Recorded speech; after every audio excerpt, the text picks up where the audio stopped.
Assalamualaikum Ananda, bertemu lagi dengan Ibu Irmayanti dalam mata pelajaran Bahasa Indonesia.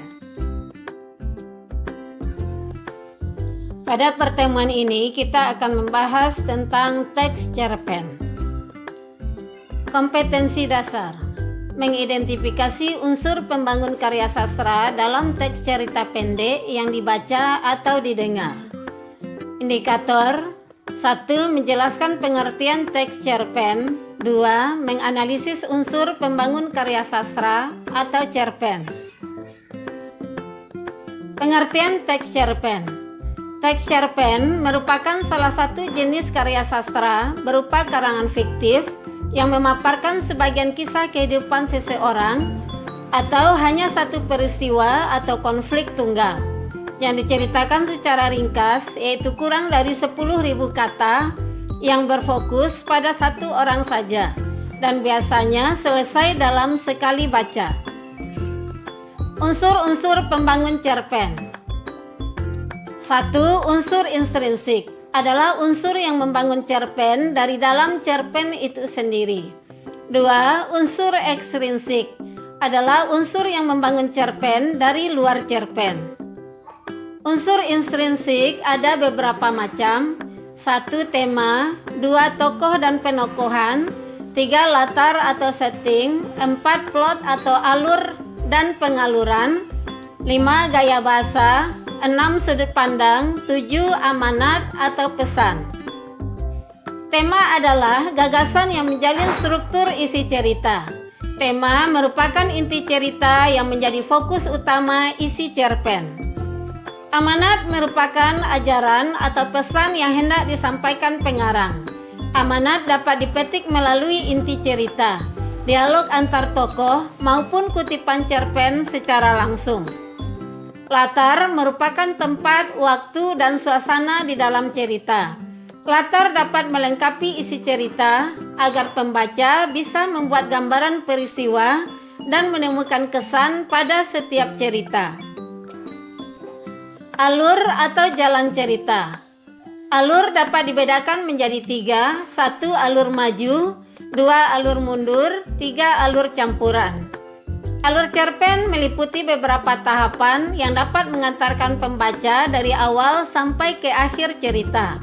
Tahapan cerita yaitu orientasi, komplikasi, evaluasi, penyelesaian atau resolusi, dan koda. Alur maju adalah peristiwa yang diceritakan berdasarkan urutan waktu. Misalnya mulai dari peristiwa yang terjadi pada pagi hari, siang hari, malam, dan seterusnya. Alur mundur adalah menceritakan peristiwa mulai dari belakang, misalnya awal cerita dimulai dari konflik. 3. Alur campuran adalah gabungan alur maju dan alur mundur.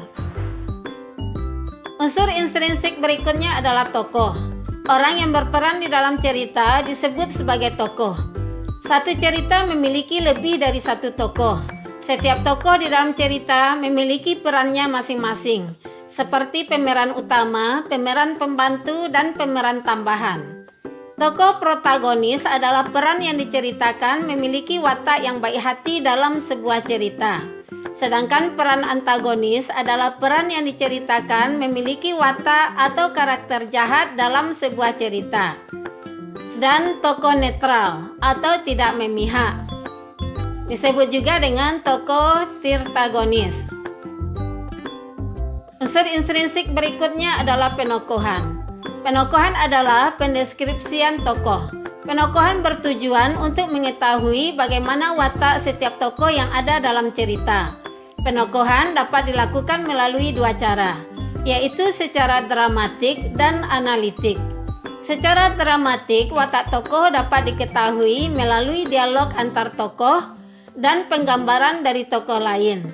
Melalui dialog antar tokoh dan penggambaran dari tokoh lain, kita dapat mengetahui bagaimana cara berbicara, cara berpakaian, maupun cara hidup seorang tokoh. Secara analitik, watak tokoh langsung dijelaskan oleh penulis melalui teks naratif maupun deskriptif.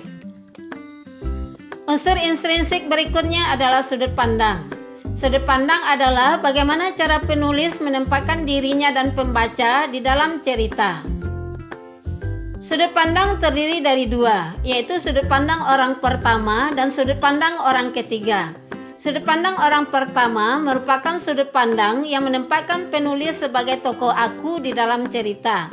Sudut pandang orang ketiga merupakan sudut pandang yang menempatkan penulis sebagai tokoh yang mengamati dia di dalam cerita.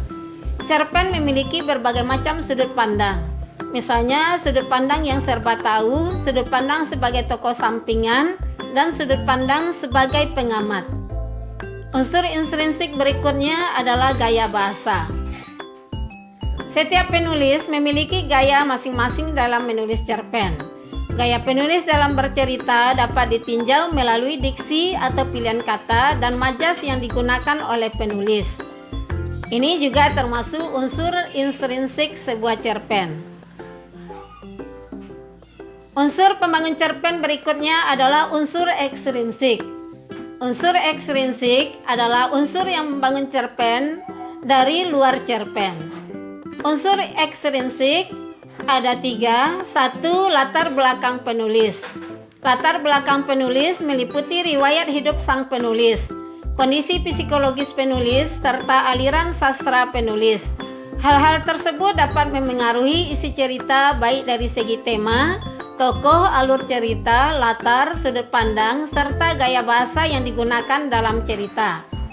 Unsur ekstrinsik berikutnya adalah latar belakang masyarakat. Beberapa penulis memperlihatkan latar belakang masyarakat miliknya di dalam cerita. Latar belakang masyarakat dapat berupa ideologi, kondisi politik, kondisi ekonomi, dan kondisi sosial yang ada di masyarakat. Unsur ekstrinsik berikutnya adalah nilai-nilai kehidupan. Cerpen memiliki nilai-nilai kehidupan di setiap isi cerita. Nilai-nilai itu bisa berupa nilai agama, nilai sosial, nilai moral, nilai budaya, dan nilai pendidikan. Demikianlah pelajaran kita hari ini. Semoga bermanfaat bagi Ananda semua. Ibu sudahi dengan Assalamualaikum warahmatullahi wabarakatuh.